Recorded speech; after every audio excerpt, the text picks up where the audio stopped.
let me down again in 2025. Here's about 90% of the conversation. I'll work on getting the guest back on to either do a supplemental or replace this recording.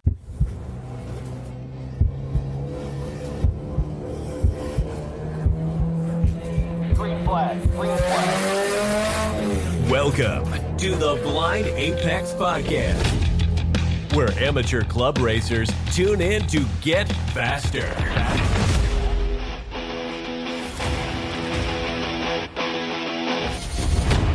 This episode is brought to you by DeechWorks Fuel Systems. Visit DeechWorks.com and use Apex 10 to save on fueling your passion. We've done a couple of episodes on what the best track car is, or what's going to replace the Miata. In my research for those episodes, I ran across a company I really haven't researched in several years. They actually track and make parts for the two cars that I want to talk about this evening, the Miata and the FRS or BRZ, depending on what brand loyalty you have. Because in the end, they might all still be the answer. And with the feedback I've gotten, they're still on people's short lists. So, joining me, the man behind the modern classic wheel, the 6UL. This is where I originally fell in love with them. He's won with Miatas at Super Lap Battle Unlimited. He's won with them at the 24 Hours of Thunder Hill. He's the man behind 949 Racing and Super Miata. Emilio, welcome to the podcast, sir. Thanks for having me. It's a pleasure. Yeah. So, for those who don't know, the 6UL, I believe, is a modern classic wheel. And I say modern because I know you've done version updates, and now you've done an updated release to them. I'm still waiting for the 17 by 8, 5 by 114, by the way, but you know, I can wait. Working on it. Yeah, everything is a work in progress when it comes to those types of projects, right? You guys, when did the 6UL actually come out? The 6UL, that was really the nexus of the company. Mm-hmm. So going back 20 years, we're in our 20th year, by the way. The company didn't exist, and I was doing some part-time work, doing a few other little side projects. I had a Miata, and I needed a wheel for the car that didn't really exist.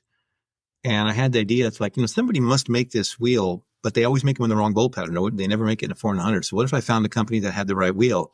I could talk them into doing a run of 400. They're probably going to have an MOQ. That's a minimum order quantity. Mm-hmm. I don't know what that would be. It was just starting out. 100 wheels, 1,000 wheels, I had no idea.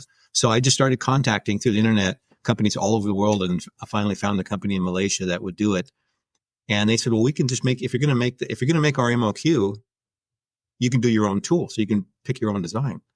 I said, well, I don't really care about the design. I just want it to be really light and want it to be really strong, Mm-hmm.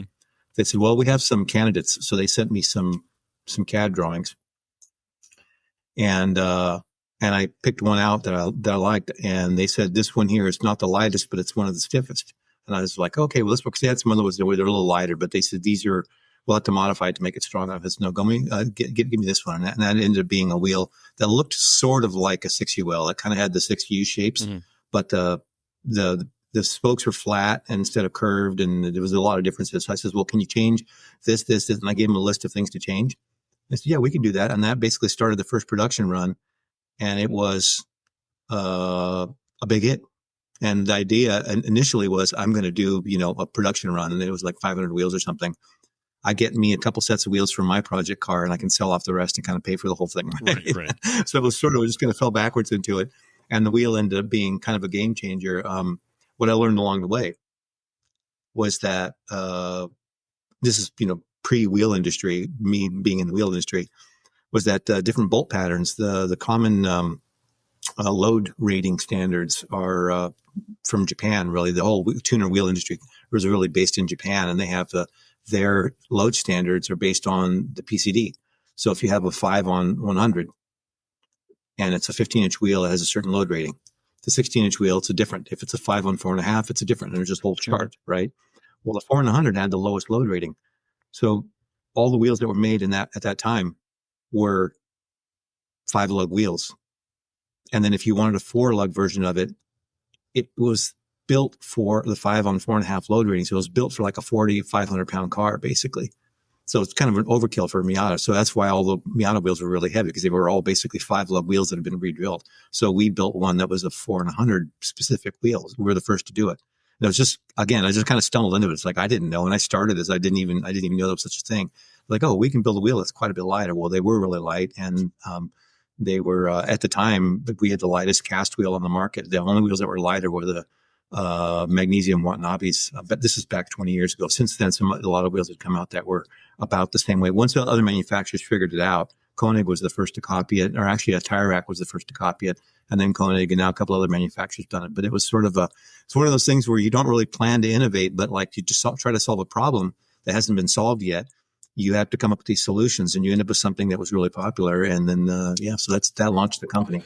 Yeah. And so that process that you went through, I would assume you've had to apply it to everything that you're selling, especially with the 949 brand on it, right? You're trying to fill that niche for the Miata, for the BRZ. And, there was a need, right? It was lacking. It may not be the first, but it was lacking in the parts department. You can't just go Google it and buy it. And you needed it for there's kind of two types of these little shops like ours, specialty vendors. There's the kind of shops that say, well, people are buying this part, and this other part. So let's just try to do the same thing and get in on that market. People want whatever, wheel spacers, let's say. Something that doesn't need to be engineered. You just take a wheel, well, we can do wheel spacers, but we'll carve a cool graphic into it and sell some merch. We'll have a brand and people will buy wheel spacers from them, so we can make some money off of them. So you're not really innovating anything. You're just kind of jumping into the market. The train's already going around. You just kind of jump on the train. But then there's the other kind, the shops who are typically involved in some kind of motorsports or competition where they need a product that doesn't exist, or they're trying to push the boundaries or something. Like, say they do a lot of drag racing and they're trying to reach a certain dyno horsepower and the parts don't exist. Like, well, they need a connecting rod, and then the connecting rod doesn't exist, so they have to design it, and they innovate. And in our case, it was usually kind of handling and undercar. We're kind of an undercar specialist. So a lot of the stuff that we've done has been like, well, we're trying to build a time trial car, HPD car, autocross car, go to nationals, whatever. And the part we need doesn't exist. So we're like, So then we look at what's on the market, and nobody's quite come up with the same, done the math on it properly. And it's like, the reason these cars aren't working that well, or they're sort of under, not fulfilling their what we see as their potential, is that the existing solutions in the market are really not quite there. They're not quite, it's not mature. And sometimes they're inadequate. So we come up with a different solution, and that's how shops like us, and there's a lot of other, we're not the only kind of shop that does this. Certainly there's a lot of other shops that have a lot of innovative products. That's because they looked at what was available and said, well, it doesn't exist, so we're going to have to make it, which is kind of neat. That's one of the fun parts about the market, is that you're being in this industry, is that you're innovating. You're doing stuff that nobody else has done before. And it's always cool when you come up with some solution in the shop, you go out and test it on the track, and like, hey, it works. And then you got to figure out a way to, serial produce it and do the quality control and manage that process control for the whole, so that all the products come out the same, do instructions for them. And then you got to market it. You got to tell people our thing is a little different, and this is why it's different. People got to like, oh, okay, light bulb moment. This makes sense. Now I know why I want this other product. Sometimes it's an uphill battle because there's always inertia, whether you're into, fishing or hiking or camping or racing cars. Or biking. I see all People the biking. The community has this step. Yeah. There's always a certain amount of inertia. People are like, well, this is the way it's always been done, and you're doing something that's totally different. I don't get it. Why are you off there, in the weeds doing something different? It's like, well, it's hard because you kind of like got to tell people, it's like, just because everybody's been doing this way doesn't mean it's necessarily the right way to do that. So, and a lot of the stuff we've done is just, like our lug nuts are nothing, earth shattering. They're just like lug nuts like anyone else's. Although we were the first to do continuously threaded instead of just threading the bottom. But that's a minor thing, But but so a lot of the stuff is pretty generic. You just, we're jumping on the train with a lot of our products, but a lot of the stuff is new, and that's a fun and exciting part. That's what kind of gets us into the office every day. And so aside from running the business, we're also out in the shop tinkering with things, model things with CAD. We build like test fixtures for things like, we need to figure out a way to test this. Nobody's ever tested for this. And like, there's no machine that tests this, and there isn't any lab that we can send out that'll do this test. We have to build a machine that'll test this thing, to test this theory. So there's been more than once that we spend a lot of time and money to build a test rig for something, so that'll bend something or spray something or drill a hole in something that hasn't been done before. And then we learn, it's like, well, apparently that doesn't work. And then we just, it just gets scrapped, or sometimes it leads us to an innovation that we then, trickle down a couple years later, turns into a product. So there's a lot of that. It's fun. Yeah. So in that realm, okay, so you make the first 6UL in 4x100. Who was first to buy, a Miata person or a Honda person? Because we're vultures in the Honda world. So it's I think the first sale was I know this is, I'm going back into the Wayback Machine here. I think the first actual transaction, to help promote them, I put them on eBay. I actually listed them on eBay so people would learn about us. And I had to raise the price, of course, because of the eBay fees and all that. But I think the first actual transaction was a Miata guy on eBay. It was back east, and then they some more orders started trickling on the website. But I'd say early on it was kind of 50-50. Okay. You're familiar with Heel Toe Automotive? Yes, absolutely. Okay, so they're up in Oregon now. Marcus DeSabella, super cool guy.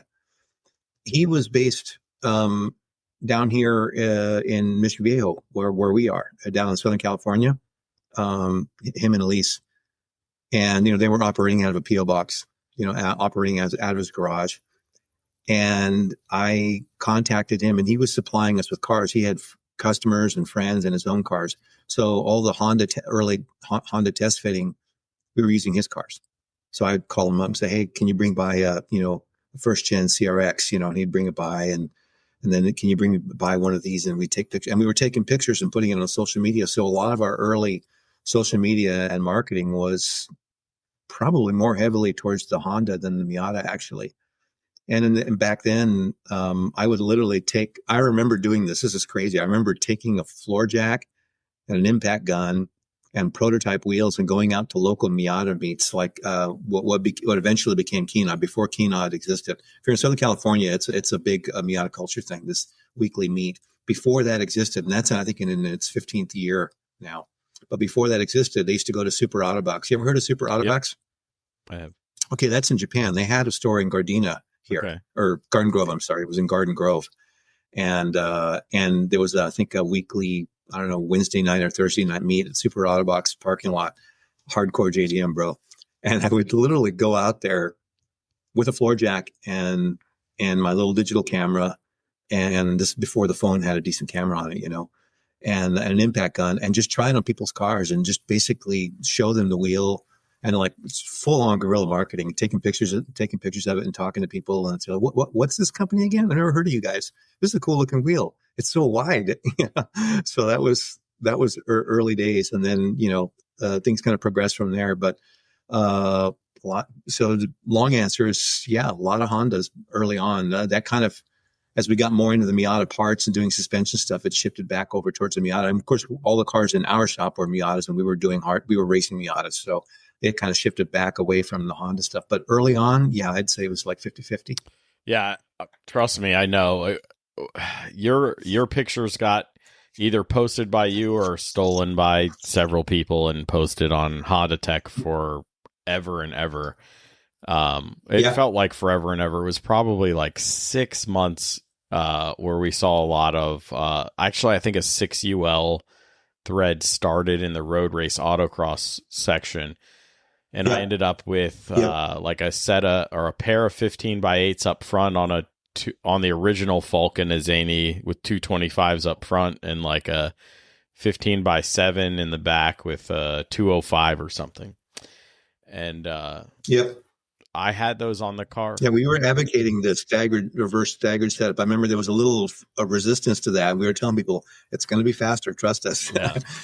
Well, I had that set for like 6 months, and then one of the Honda Challenge racers decided they needed these wheels and not the tires, but they basically got me new tires on their old wheels.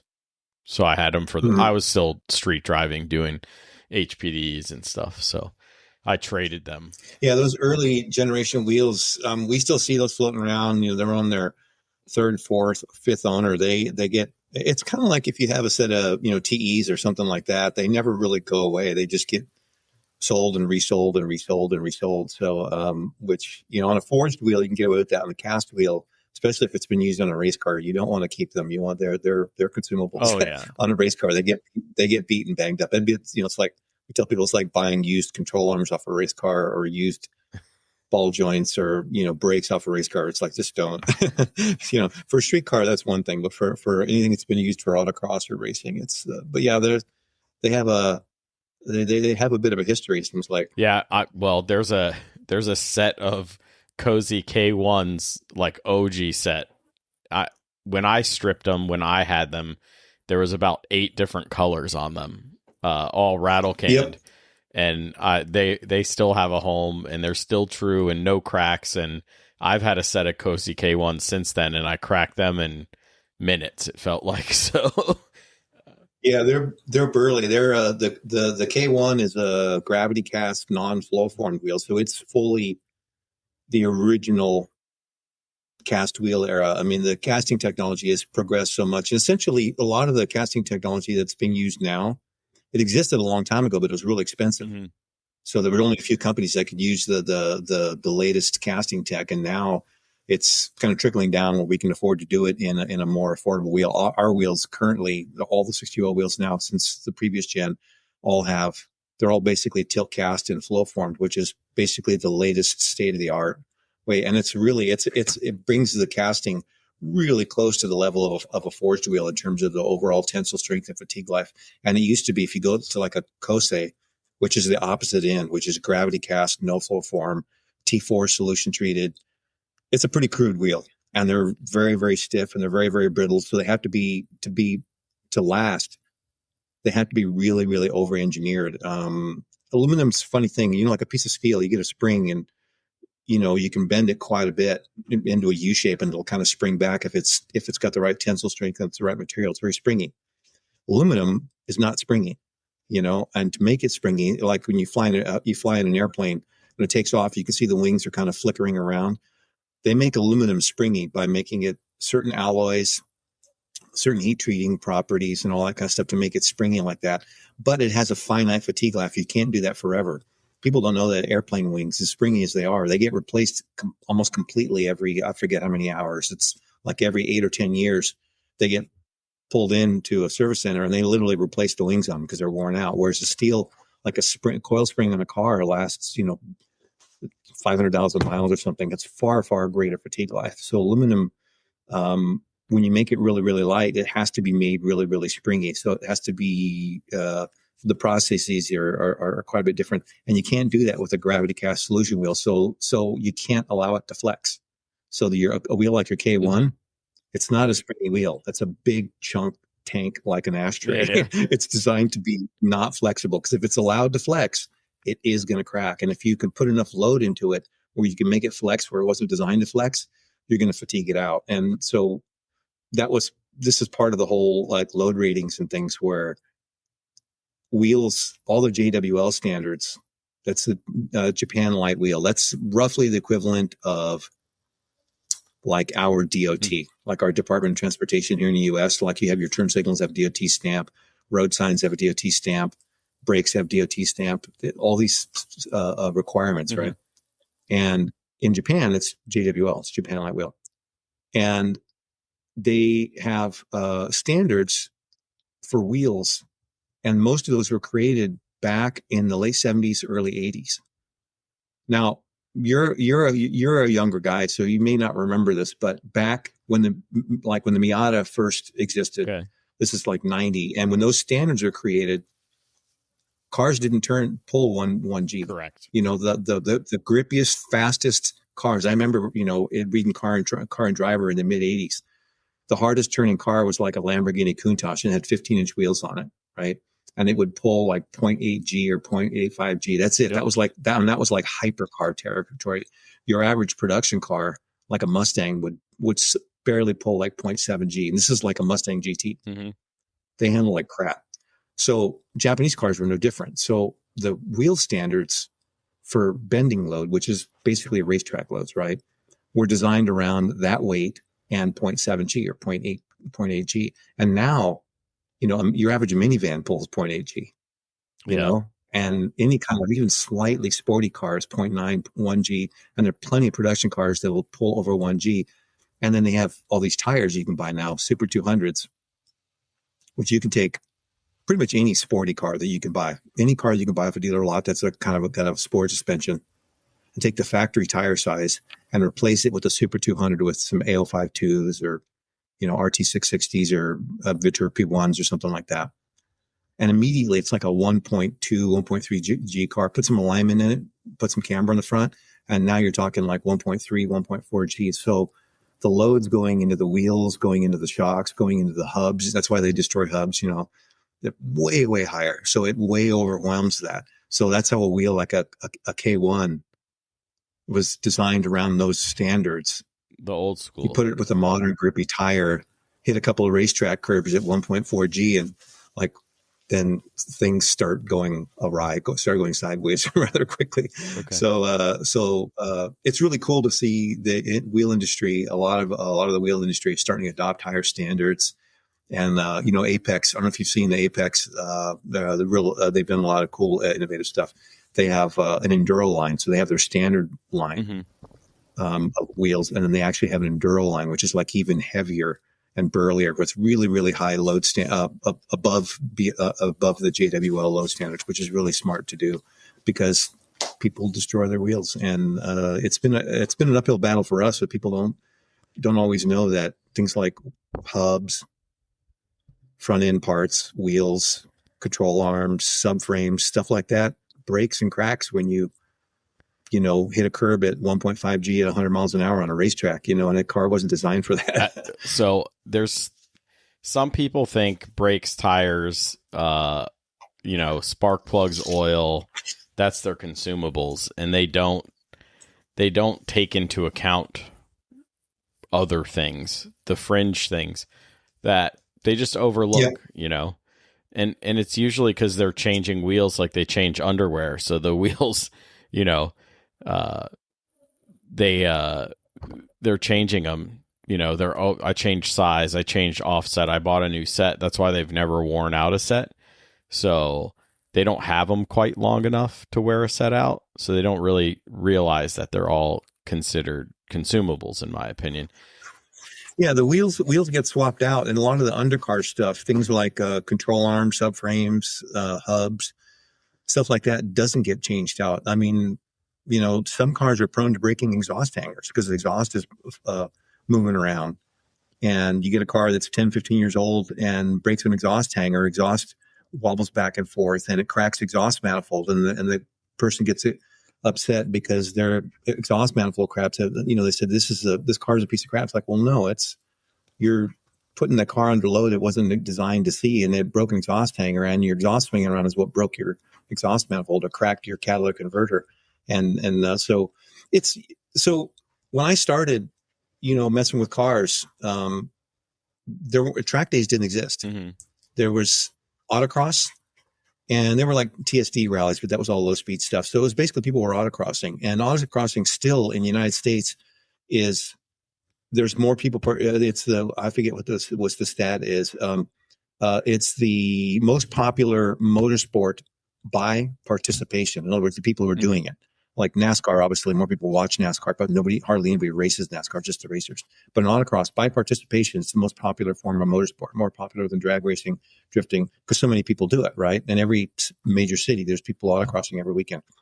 And if you go back like 30 years, your average street car was no good on track, and you couldn't get on track anyway. The only way you could get on track, you go back 30 years ago, was if you were a member of a mark club. In other words, just Fords. And typically it was only like exotic European brands. Like if you were a member of like a Ford Mustang club, they didn't do track days because there were no Mustangs you could drive on the track that wouldn't eat themselves to, alive. They wouldn't survive.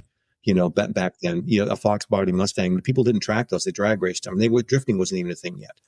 So the only people who were doing track days were like Porsche Club, Alpha Club, Ferrari Club, things like that. And there were a few, European mark-based clubs.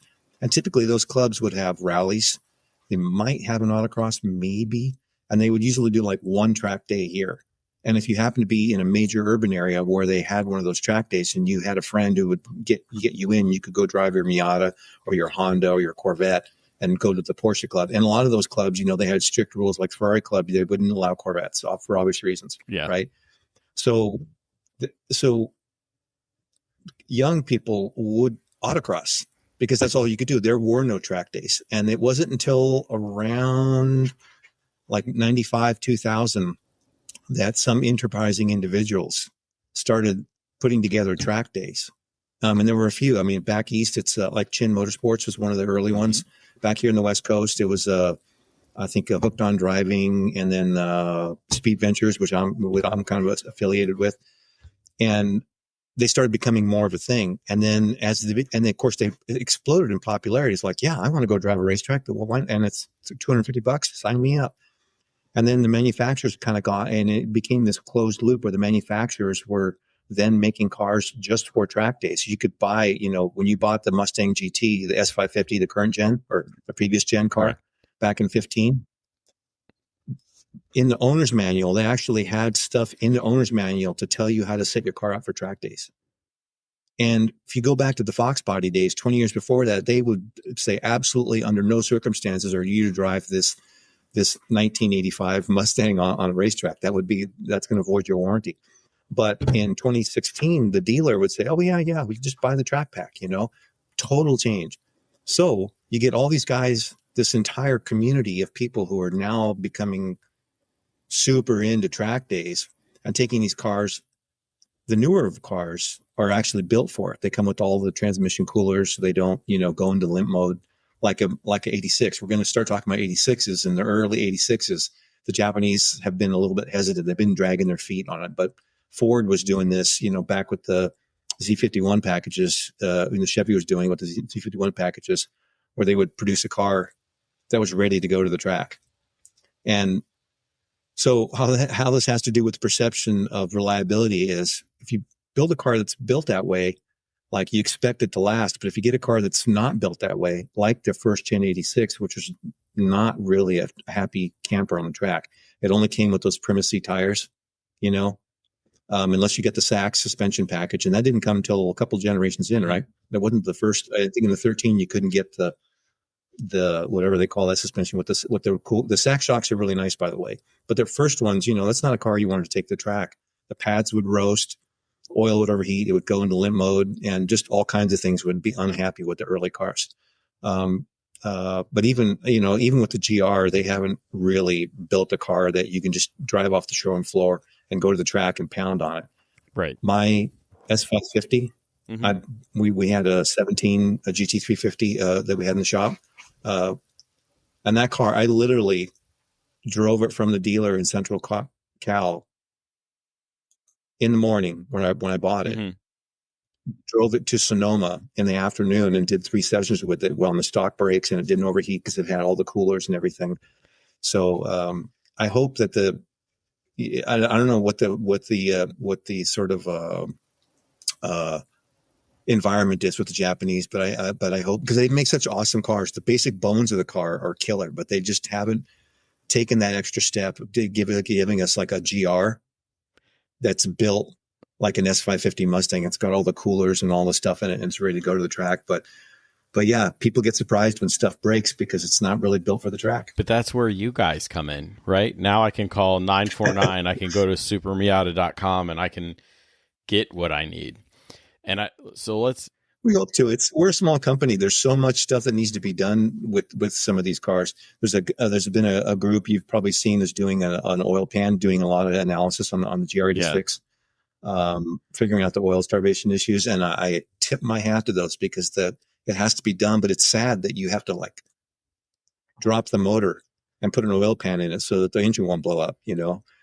That's because it's such a great car. The bones of the car, if anybody who hasn't driven a GR, you drive them on the street and go do an autocross and you're like, these cars rock, even on the stock tires.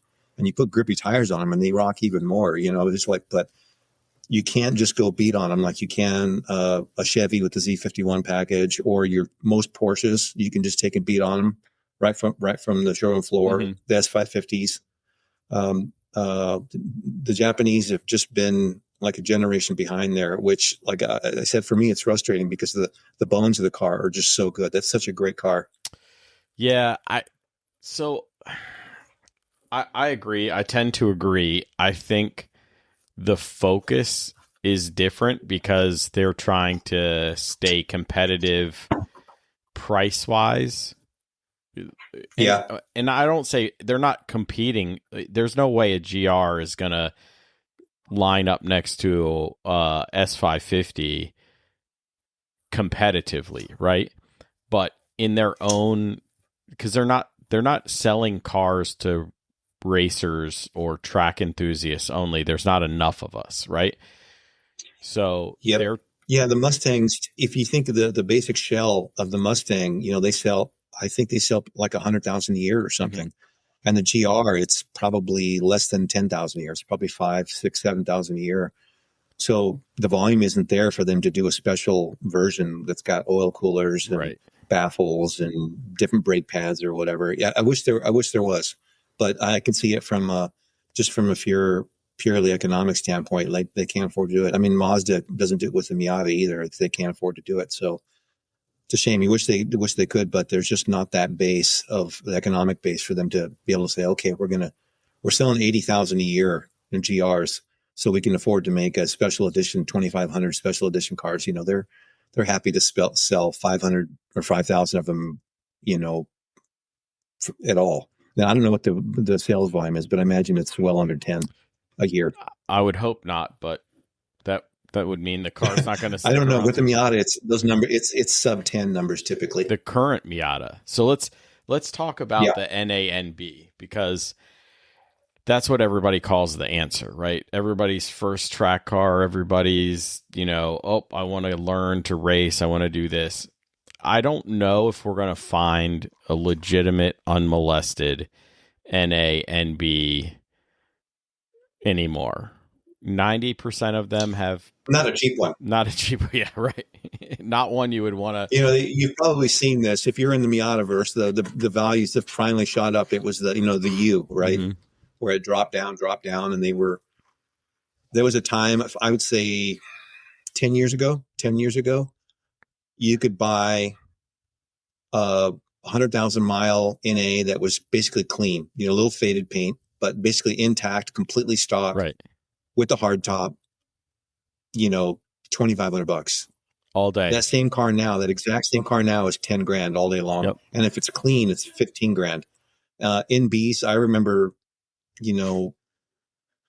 going back maybe 6-8 years ago, being able to buy an NB that had like 50, 60,000 miles on it with the perfect interior, good paint, completely intact, hard top, and $3,500, $3,200, and that's it's a $12,000 car now.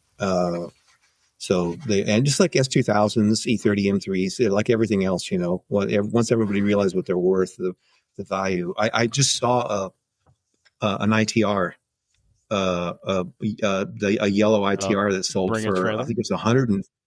You saw that one? Yeah. 104K. I think it had 16,000 miles on it. I think it was, and it went for 100. No, I think it finished at 200. It said. Oh my! I think you're right. Yeah, it was like I can't even. Yeah. What? Why? Yeah. So let's assume we get one passed down. There's a barn find. We are a complete psychopath, and we get somebody's spare spec Miata shell, and since Mazda is so supportive, you can get a bunch of parts for it, and we do like a semi-resto mod on one to make our track car. Somehow we get our hands on this Miata and we really must take it to the track. I mean, you might as well, right? If you have one. Right. What? It's the cheapest way to get into a track car. Unlike Not at $12,000, it isn't. Yeah, well, when we first started this company, you could still buy them cheap, and at that point, the cars weren't as old, so things like the outer tie roddings might still be intact. Mm-hmm. But we tell people now, if you get an NA6, you got like I found a really good deal on a 91. It's got 160,000 miles on the original engine. I want to go do track days with it. It's like, we have to tell people, it's like, okay, every single rubber part on that car is done. Okay. Every single pivot on that car, every single bearing on that car is done. You got to replace everything. The front end parts, the hubs, you got to go through the diff. You got to go through all the seals. So you're going to spend $3,000-4,000 and 100 hours on that car just to make it where it won't fall apart under its own weight. Mm-hmm. Then you can worry about making it fast. You're like, oh, I was just going to put a turbo on it. I was like, please, God, no. 20 years ago, yeah, because it was still a fresh car. Right. You could still buy them, and they were still not leaking. 60,000 miles on the original engine. The interior looked great. That was 20 years ago. But now these things, it's like you say, they're unicorns. Even the ones that have been maintained, they still have faded paint. The seat's worn through, the springs are sagging. It's got a puddle of oil under it, So yeah, it's, if you're willing to, it's a vintage car now. It's a legit vintage car. Yeah, for sure. No, yeah. It'd be like buying like if you got that third gen Supra, if you got a killer deal on a 90 Supra, that was a turbo and it'd been as a barn find, you're not going to just like turn up the boost and go drifting it. You're going to spend, a year restoring it. Yep. Because it's a 35-year-old car now.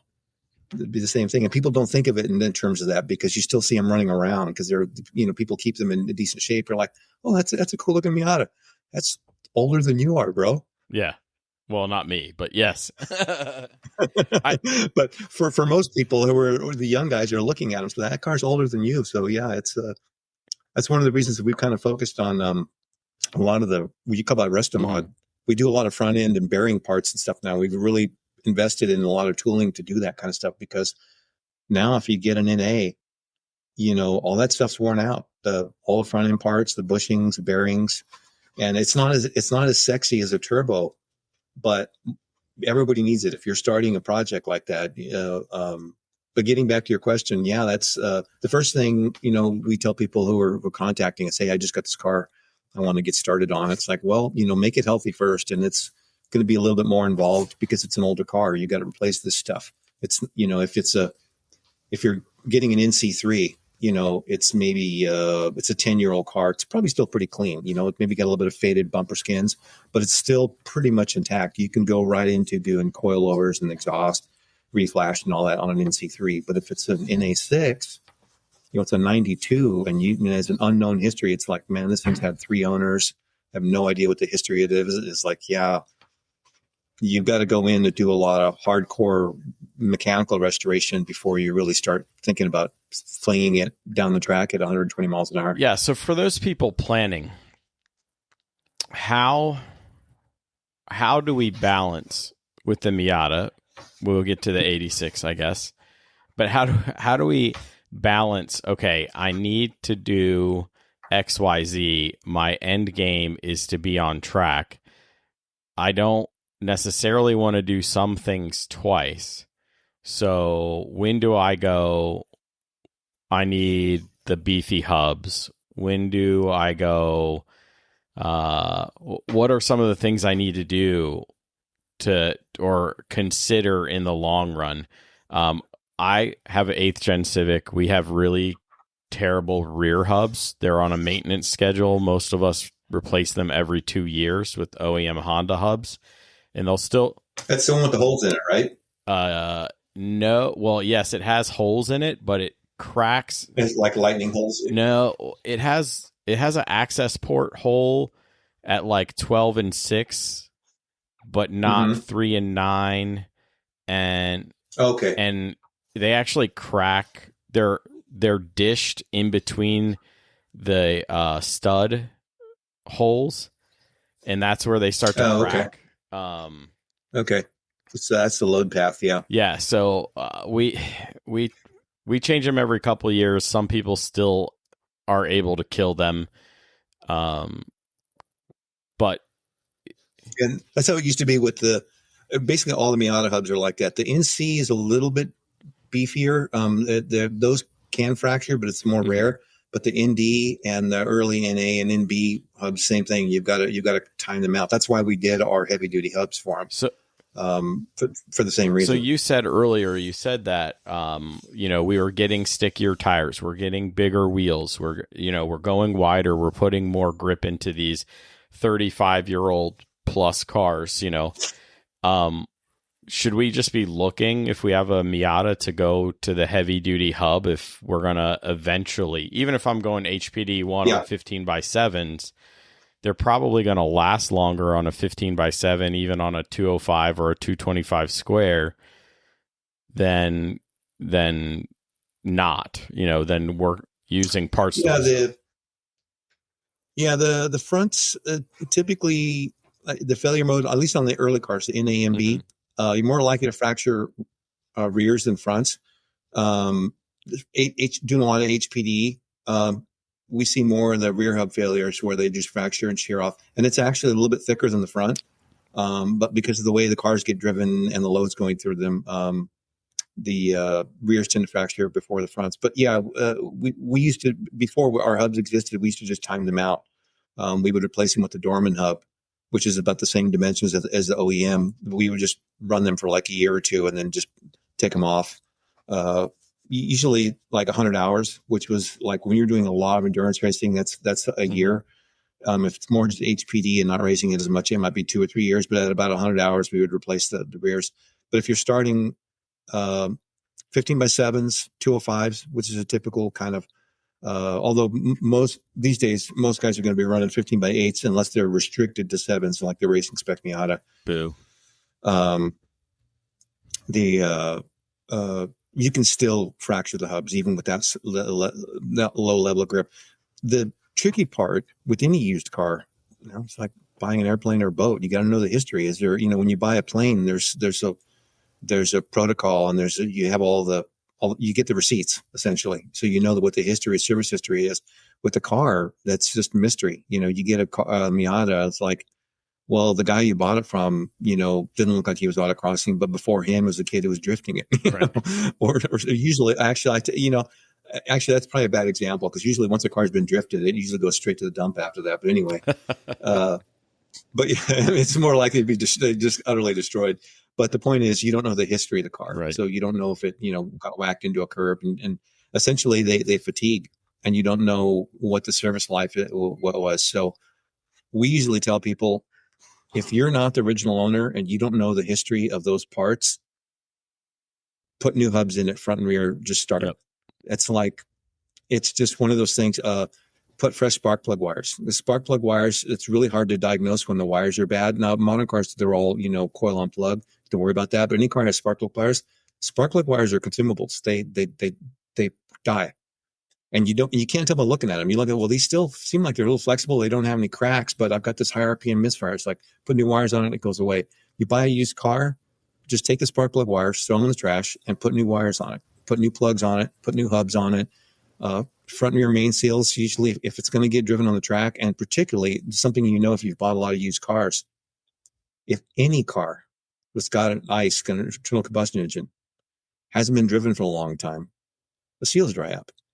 So you can get a car when it was parked, it didn't leak a drop, but it sat for 2 years. And then you fire it up and it's just leaking like a sieve because all the seals are dried up. The seals are designed to be lubricated, used in heat cycles. When they're lubricated, when they're dry, they leak. And if it's a car that's prone to leak, like the cast seal on the B series engines, that's even more likely to leak. And on the back of the engine, you can't see it. And the worst part is it goes down and gets down into your into the transmission typically, and gets all over your clutch. So your clutch starts slipping, and just this cascade of messiness. So usually we're going to tell people, do the hubs. If it's an NA and B, do the hubs, do the clutch slave cylinder. That's another thing. It's because it's exposed. And the clutch slave cylinder is a funny little thing. It's something it took me a while to figure out why they would always pop on a used car. Well, what happens is people drive a manual who aren't performance driving. They don't push the clutch all the way to the floor. So the push rod only goes a certain distance. It goes 80%, 90%, but never 100%, never down to the floor, always part way. That part never gets any kind of wear on it. So it basically, what it'll do is it'll rust because it doesn't get cleaned off. When the little push rod goes all the way in, it gets cleaned off and it gets lubed, right? But when it's only getting pushed to like 80 or 90%, it never gets cleaned. So it gets a little bit of rust on it. Kid buys it. First thing he does after buying the car on Craigslist and ripping home is slamming up a couple of shifts. For the first time in 30 years, that push rod gets pushed all the way down, passed over the rust, breaks the seal, starts weeping clutch fluid, starts sucking in air. And a couple of shifts later, the clutch goes to the fore and it won't disengage and it gets stuck in gear. It's like, the clutch slave just blew. It's like, no, it was fine. It was just the person that owned it before you never pushed the clutch all the way to the floor, but now you're the third owner of the car. So long story short is clutch slave cylinder, as soon as you drive it home, don't push the clutch all the way to the floor, A, and B, take the clutch slave and throw it in the trash and put a new clutch slave on it. And then you'll be fine because you're going to be banging shifts and pushing the clutch all the way to the floor. So that's another thing. So yeah, rubber parts, front and rear mains, typically, unless you know the service history of the car, hubs, and all the belts and all that stuff. Basically all the rubber parts in the car. And then of course all the fluids. And that includes if you have power steering, change the power steering fluid. And unfortunately, be prepared for the power steering to leak after you change that fluid. But it's better to have clean fluid and have a leak and have to fix the leak than to have dirty fluid in there. And then the first time you go to the track with the power steering fluid, it starts leaking because it's ancient and weeping seals. Power steering fluid on the hot side of the engine, power steering fluid, as you know, is very flammable. Any number of people have learned how flammable power steering fluid is on their first track day. It's an unfortunate series of events. So find out beforehand that your power steering fluid leaks by changing it. And hopefully it doesn't leak. And the first time you run it hot and you get some heat in it, it doesn't leak and life's good. Yeah, unfortunately I've seen too many vehicle fires at the track, but I've been around for a while. But yeah, it's something you don't see. If it's your first time, if you're just getting in track days, it might not seem common, but like anything, with age comes experience. And if you spend, after your 50th track day, so like I've seen it all. I've seen every kind of car hit the hay bales. I've seen every car roll. I've seen car fires. I've seen wheels turn off, hubs turn off, control arms fractured, subframes fractured so that the control arms swinging back around, just all kind U-joints break and go through the roof and send a drive shaft to the roof. I've seen U-joints break, dig in and pull out the car. So it lifts the car and the car flips over because it went up to the car. Just all manner of carnage. right. And then you go, okay. So then basically every one of those is another thing on your list of things to check before you go to the track. Cause you're like, oh, I want to check for that. I want to check my U-joints. Before that, you didn't used to, until you see the car lose a U-joint. You're like, oh, that's scary. I don't want that to happen to me. So, if you look on our website, we have an FAQ, maintenance for high performance driving. And it's got a long list of stuff. And people might think, oh, I've never seen any of that stuff. It's like, well, we have. And it's not a fun day when things like that happen, when those things fracture, when your subframe tears. Inspect your subframes because they tear. Things like that. Yeah. I actually didn't tear a subframe, but my subframe hit a collapsing where the frame rail met the firewall. It was collapsing right behind the subframe, and you couldn't tell. So the tub itself was collapsing, or the subframe was collapsing? The tub itself was collapsing, and you couldn't see it. And I'm not one to be like, oh, tear your subframes off every year and give them a real good look, But if you're ever there, it's usually like 4 or 6 bolts. It's not that bad. Yeah, and it's a matter of inspecting. There's a good thing about inspecting periodically. What we usually recommend for people doing track days is the week before. If you're in your garage, put it up on jack stands with a really good light and just really go over it with the fine tooth comb. Shine a flashlight up in everywhere, torque everything, put paint marks on everything. And if you're doing that periodically, you'll start to become really familiar with it because you're looking at such stuff that you normally don't look at. And you're like, that doesn't look right. That doesn't look the same way it did last time, because you're very familiar with it. But if you don't ever do it, then you don't know if you're looking, it's like, you don't realize that part of your subframe is buckled or there's something doesn't look quite right because you're unfamiliar with it. So becoming familiar with the car, taking the wheels and pulling them side to side like you're steering, and then rocking them top to bottom to check for like hub play, and like really pushing and tugging on things. It's like, oh wow, what's that click when where's that? Is that the hub? Oh no, that's a bushing. Wow, I didn't notice that. But if you don't know until you're under there pushing and pulling and tugging and getting in there with the flashlight. And so that's a good reason to do it periodically. So we recommend doing that before every track day. I know a lot of people, they're scrambling all week to get their car ready, and then they just don't have the time. So they say, well, hopefully everything will be fine. And then Saturday, second session, something goes bang, and I always say it's too expensive because it's to go to the track, spend all that money for the track day. If you've got a partner that gives you a hall pass to go do that, they're not going to let you do it again next week. It's like, well, I had to come home early and I paid for the hotel room and paid for the entry fee, but I had to come home early or get towed home on a flatbed because of something. And then you got to justify that expense, again. That's hard. That gets very expensive. So it's cheaper to do the work ahead of time, but it's tough to tell people, you were saying about how people who are new to it, they can be resistant to the prospect of doing these kind of inspections and investing that, because you just want to just go. You just want to throw the cooler and your folding chair and your tire pressure gauge and your torque wrench in the car and just take off and go to the track. And we all, do that from time to time where we do minimal preparation.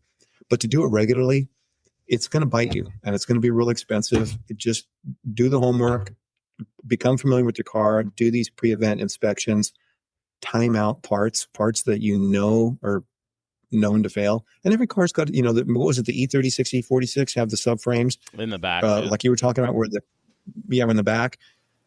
Caymans, the 718 Caymans, the front shock towers, they crack. It's like a cast steel part, I think, or something, cast aluminum part, and they would crack. And every car's got its weak link, and you just learn what they are and tick that off and do your inspections so that you're safe first off, and protecting your wallet because you're doing things preemptively instead of waiting until you've got a major problem with them. So some of the parts that we sell are these kind of preemptive parts that we really think you should change ahead of time, like the hubs, because as I was saying, we were surprised to find out that the ND, looking at the data points that we have, the ND actually breaks its hub flanges more rapidly and more frequently than the NAMB did. Earlier in the ND's life, people who are having NDs, that are not that old, that have 15,000 miles on them, were fracturing hubs. On the NANB, we didn't start seeing fracturing of the hubs until these cars had way more miles. There are 50,000, 100,000 miles on them, 10, 15-year-old cars. And people were fracturing hubs earlier, but it was really, really rare.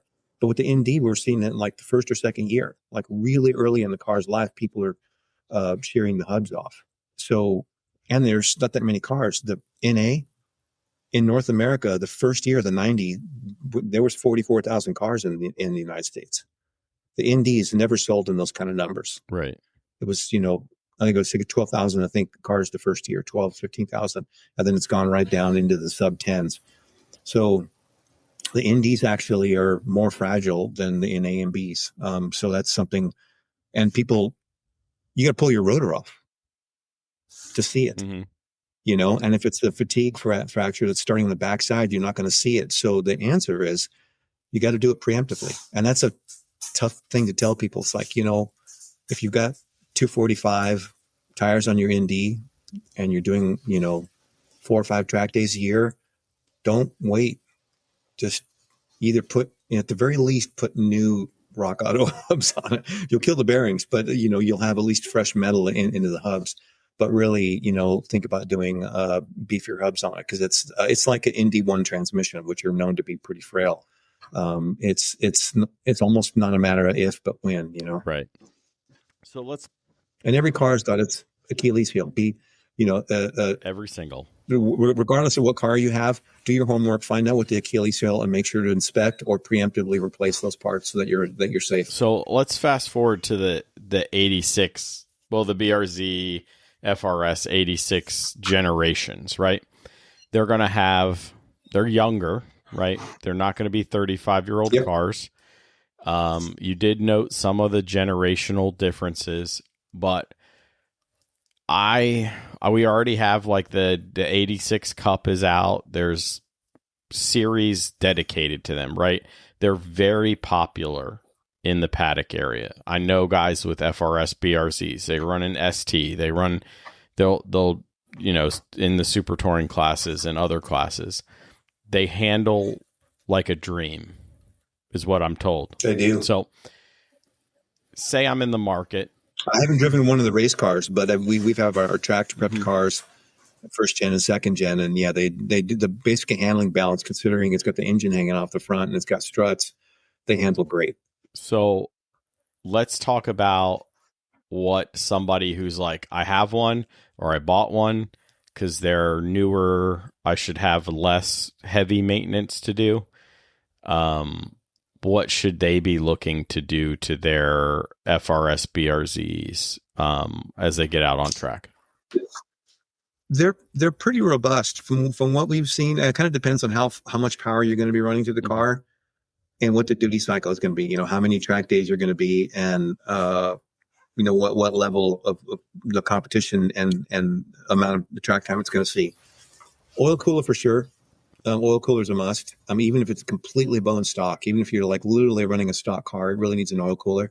The engines just fundamentally, that the architecture of that engine is not what you would design if you were building a car to do what it's doing. They use that engine because it was available and it was cheap, and not because it's like the ideal perfect engine for that. That's not the architecture you would use. So when it's used in that environment, it's going to be subject to oil pressure variances, scavenging issues, and stuff like that. So having an oil cooler that increases the total amount of oil volume keeps the oil temps lower, which raises the viscosity, which helps to protect the bearings, and also improves with the scavenging because there's simply more oil in the system.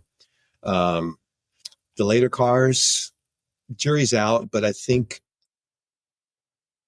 most people who are doing competition or got a lot of grip and a lot of downforce, if you go back and look at your oil pressure data, you're going to generally come to the conclusion that the scavenging and oil control in that engine isn't quite up to snuff. You're kind of taking a risk, but that's kind of the case with any production car, any car that you can take to the track, with a very few exceptions. If you look at your oil pressure data and your oil temperature data, you're going to see stuff that you don't like. Even like our GT350, the oil would get super hot. We had really good oil pressure, constant, but the oil would get really hot even with the oil cooler. Without the oil cooler, it's abysmal. We're talking 330 degree oil, 330. Yeah. With the cooler, it would get into the upper 200s, which is scary for old school oil. But with modern synthetics, in a perfect world, you're down at like 210, 220, 230 maybe. But they can tolerate 280. It's not great, but they can tolerate 280. But without an oil cooler, you're way over 300 in pretty much any modern production car. Yeah, the modern oil's at 280. It just increases your change interval, right? You're going to change it after every event. Yeah. That's basically the gist of that. Yeah, yeah, but it'll survive. Your engine will survive, and the oil itself still functions and does oil things at 280. At 300, you're really cooking oil, but it's pretty normal for in any modern production car. You go to the track, it doesn't have an oil cooler, it's going to see 300 degree temps, and people don't know that. But yeah, even with synthetics, you got to change your oil after pretty much every track day. If you've got a cooler, you can go every couple events, and if it's a good cooler and you're never getting above like 230, 240, you can run a couple events, especially if you've got increased capacity. If you go from an OEM 4.5, 5 quart capacity up to like 7 or 8 quarts capacity. And you're using a really good, type 4 synthetic base stock oil, you might be able to go, a certain amount of hours, 10, 12 hours of track use before you change the oil. I wouldn't go more than 20. So if you do a typical track day, if you're like a total rat and you do like every session, 5 20-minute sessions times two, I think it's 2 hours and 40 minutes. Typically it's around 3 hours, close to 3 hours of track time. So 2-track weekends, 6 hours, 4-track weekends, 12 hours. That's really pushing it. But that's if you have really low oil temps. If you don't have really low oil temps, then I'm with you every weekend. If you don't have an oil cooler and you're seeing 300 degrees, every weekend you put in fresh oil in it. Yeah, I had Blackstone on the podcast and talked a little bit about that. So yeah, even they're weary to even say stuff about 280, but I've seen plenty of guys do it. Sometimes we don't always get it. East Coast doesn't have the same heat you guys have to deal with at times. So, you know, 10 degrees ambient can make a world of difference to your oil also, depending on the flow. But, you know, that's a whole nother podcast. Yeah. And what's happening there is the oil is losing viscosity. So a little bit of that depends on the engine. If the engine is built with really good scavenging and has really good oil control, it'll tolerate that lower effective viscosity better. But if it's an engine that's really not designed and configured like the FA20, if it's not really the kind of architecture that you would build for motorsports in the first place, it's not really tolerant of that lower viscosity because it struggles even with cold oil. Mm-hmm. So that's an issue. We're like, it's a little bit engine dependent. If I get, a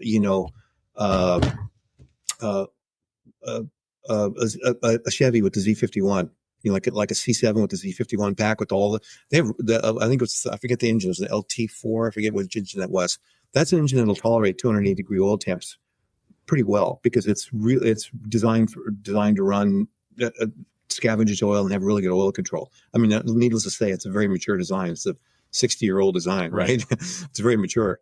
So some Porsche engines, some other engines that can tolerate it. And there's other engines that are less tolerant to that. So that's one of the factors that you would look at. But again, I'm with you on that. 280 degree oil temps, you've got to increase your oil change intervals. Unless you're down into the honey, into the 220, 230 oil temps where you're never getting above 220, 230, you don't want to run, don't want to keep the oil in there for any length of time, no matter what oil you're using. And if you're running a car that doesn't have really good motorsports oriented architecture like an FA20, then I would be changing it for pretty frequently, even with an oil cooler. And we did in ours. We changed it. The other thing with ours, we were over revving it. We were running it to 7,800 RPM, and that engine's not a happy camper at high revs. And so we were beating the crap out of it. So if you're doing that, that's another thing. You've seen Blackstone reports when you raise your rev limiter with a reflash and go up another couple hundred RPM. The Blackstone reports are not good usually. There's a lot of increase in wear with even a couple hundred RPM. I live the K series life, so we send it to the moon no matter what. But yeah, they have those incredibly robust bottom ends that tolerate it. Even when you pull a balance shaft out, they still tolerate just incredible amounts of abuse. But Honda's an engine company. Subaru is not an engine company. Correct. So you're saying the FRS BRZ is pretty robust, without any major flaws, especially when you're first starting. What would be your progression? We already know everybody's going to do intake, header, exhaust because we need horsepower and we need to hear the noises. But what would be your progression with the car as you sped up for that? I think a lot of this is, it's personality. This is enough time into this industry. I've realized that we all like feeling G-forces. Mm-hmm.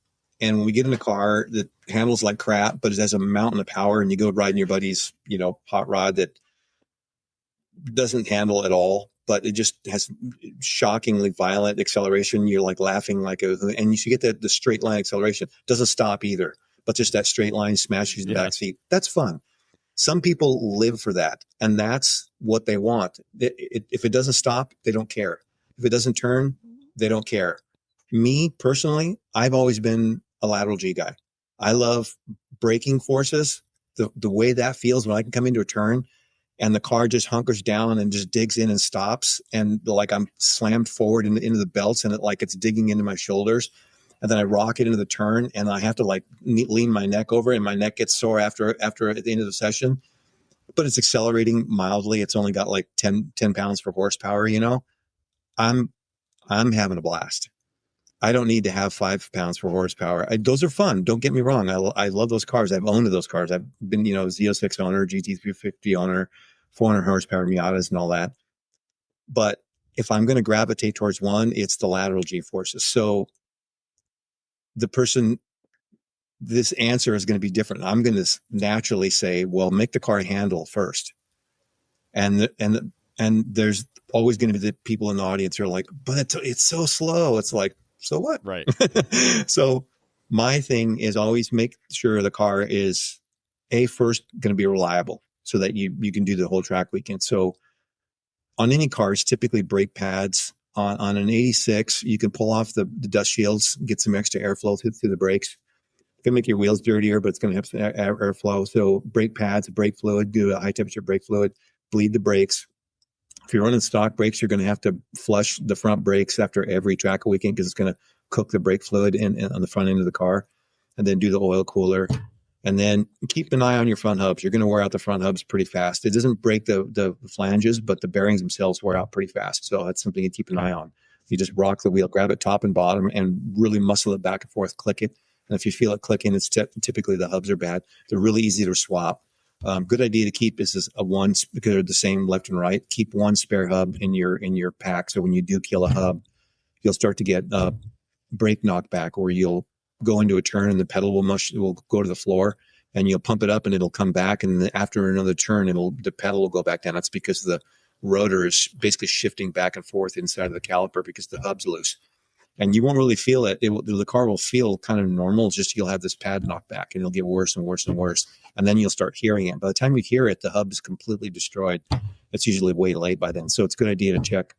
And then, of course, along with your in-between session checks, we usually retorque the wheels because the retorque your lug nuts.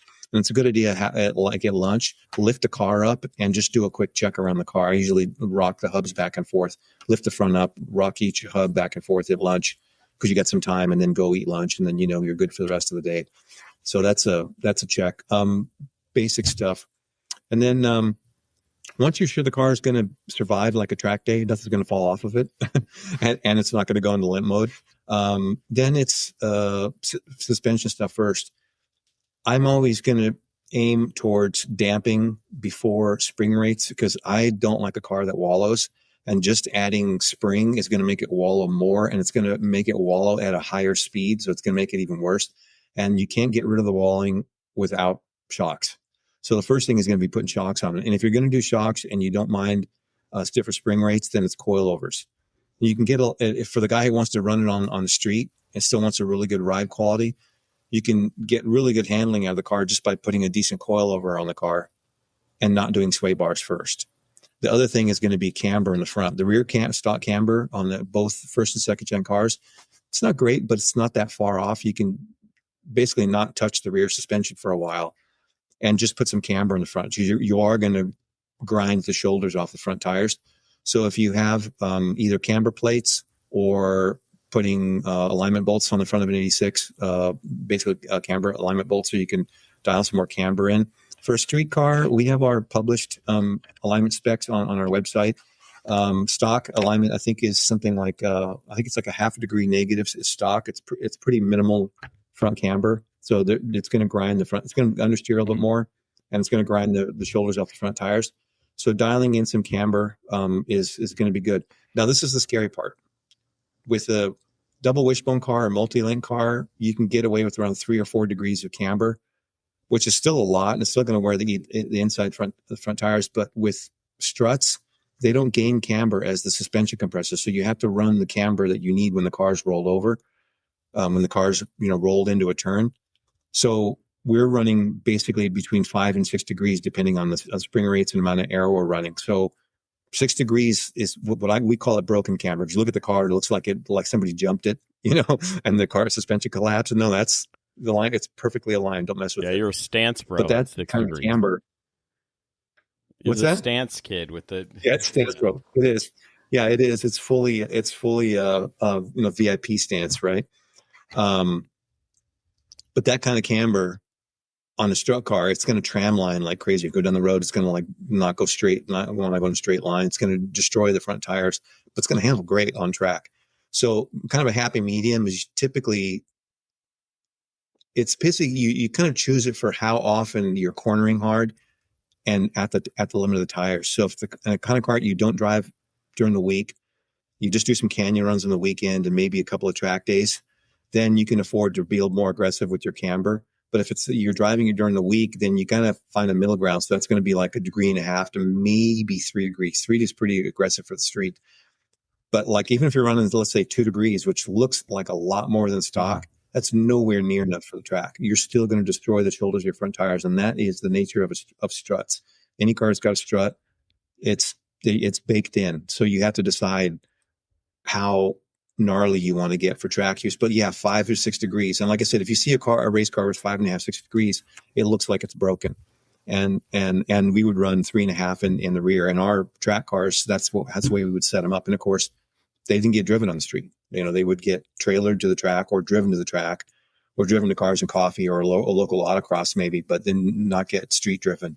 And then we'd get great tire temperatures and great wear on the track, and they handle great and set lap records. But so that's one of the early decisions you have to make is how aggressive you want to make it, where you want to be in that spectrum from 0.5 degree negative stock to 5 or 6 degree full time attack mode. And, where that's like that spectrum, right? Where you want to be. That's a big decision to make because that dictates how hard the car is going to turn. The harder it turns, the more it's going to roll. So if you don't have a lot of camber, you're not going to generate a G.5 like we did with our project cars. It's going to be 1.1, 1.2, which means it's not going to roll as much. So you don't need as much sway bar and you don't need as much spring. So it all kind of ties together. So that's something to think about. We generally deal with roll by using roll center adjusters on the 86, which we highly recommend. Without getting too much into the weeds of suspension geometry, when you lower the car a given amount, you lower it 30 millimeters, your center of gravity drops 30 millimeters. It's directly tied to the right. I drop it 30 millimeters, center of gravity drops 30 millimeters. Roll center is dictated by the control arm length, and the control arm is about 1/4 of the width of the car. So it's changing at a roughly 2, 3, or 4 times the rate that you drop the car. So if you drop the car 30 millimeters, the roll center drops like 120 or 240 or some huge amount. The center of gravity and the roll center become further apart. And the center of gravity is basically like a lever. If you imagine your car, your center of gravity is above the roll center. So when the car rolls, it's pivoting around the roll center. Kind of hard to imagine without, doing this by verbally, right? But you got your roll center. When the car rolls, it's not pivoting around the center of gravity. It's pivoting around the roll center. So as you lower the car, those two become further and further apart. So you actually lose roll stiffness as you lower the car. Strut suspensions drop roll center faster than multi-link or wishbone suspensions. So it's even more vital to do roll center correction on a strut suspension than it is a multi-link or a double wishbone suspension. On the S2000s, it was pretty easy to do. We used to do roll center correction front and rear. In the Miatas, it's really hard to do because the way the suspensions are configured, it's really hard. You have to basically do drop spindles, or you got to chop and channel with the tub. It's really, really difficult to do. Some cars you get lucky, and it's just a matter of putting like a different spindle on or making little changes in the suspension. With the 86, you've got a multi-link rear, so it's less critical. And you've got struts in the front. So the struts, we strongly recommend doing roll center correction. Now, if you're competing, a lot of times roll center correction is not allowed. Like I think in ST, not allowed. Right. AST or what's the current class for 86s now? Is it ST for autocross? I'm not sure about autocross. So they used to be, because it's a real popular, hugely popular autocross car. I should know this because the guy used to be my sales manager. His is a nationally competitive, running his first gen car, an ST. But in any case, but for track, if you're not constrained by the rules, roll center correction. Anyway, what I was getting at is we used to not run a really big front sway bar because you don't need a really big front sway bar if you have roll center correction. And that allows the wheels to move independently, makes it much better over the curves, makes it a much better street car. Compliance is grip. I always say this over and over again. If you have a car that's too stiff, it's going to skitter around. It'll respond quickly, but it's going to be really, really hard to drive at the limit. So we'll be seeing a lot of 86 suspensions and people just chasing stiffness, putting really huge sway bars, not enough front camber so that the car doesn't turn in, doesn't rotate. So they put huge rear sway bars, and then the car doesn't go over bumps, and it's really skittish over bumps. So you're always like sawing away at the wheel at the limit, trying to get the car to rotate instead of just letting the car take a set and having the wheel move over bumps properly. So our setups are always much softer. So we would run roll center corrections, modest front sway bar, and our record-setting car, we had a stock rear sway bar. We never put a big rear sway bar on the car, and we were one of the few. And our car rotated just fine. Obviously, this is when the audio cut out. Emilio was a great guest. I can't wait to bring him back on. I really appreciate him coming on. Check out 949racing.com and supermiata.com for any of the parts you might need for your cars. He's been in the game a while, and he's really put them through all those parts through the paces.